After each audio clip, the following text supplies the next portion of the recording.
One of my favorite stories is Charles Dickens' Great Expectations. And a couple of the key characters in that story are Pip and Joe. Pip is a young man who is going to be a blacksmith, at least that's what he thinks. And back in that day, you had to be an apprentice to a master. You didn't go to school, you didn't learn it in a classroom. So Pip actually had to pay to be an apprentice. He would pay Joe. Joe happened to be his brother-in-law.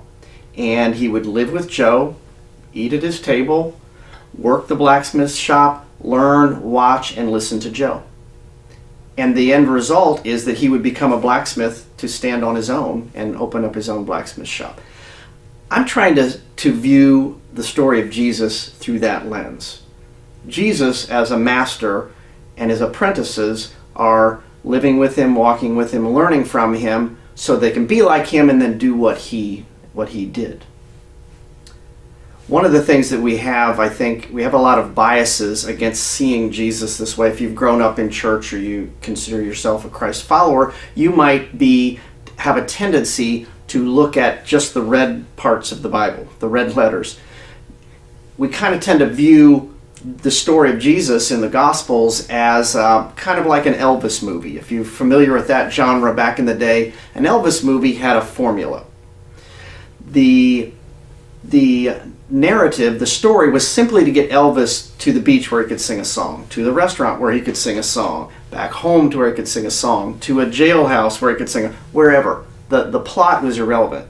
And as Christians, sometimes we read how Jesus operated and what he did. We just kind of skip over there so we can get to the next great miracle or the great thing that he says about how to know God.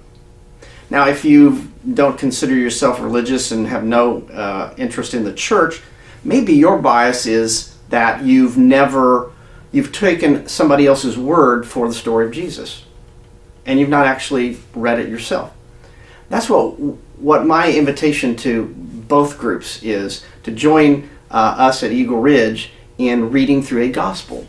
Those are the parts of the Bible, Matthew, Mark, Luke, and John, in the New Testament, that tell the story of Jesus from first-hand observers. And so what we're challenging you to do is read through a gospel.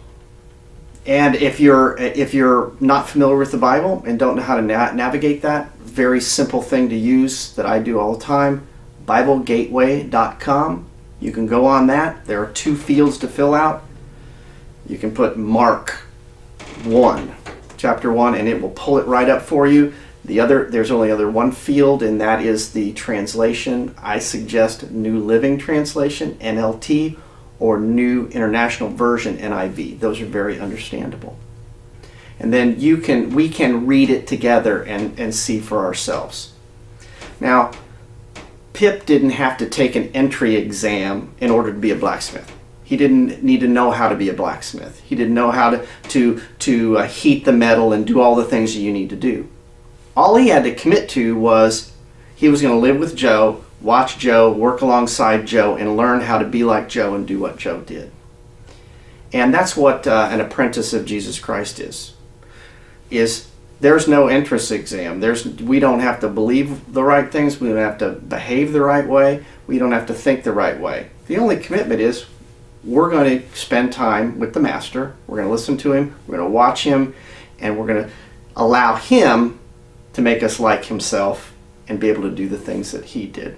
So I hope you'll join us in this challenge to read a gospel. And we would love to see you at Eagle Ridge on one of our worship services Sunday mornings at 10:45.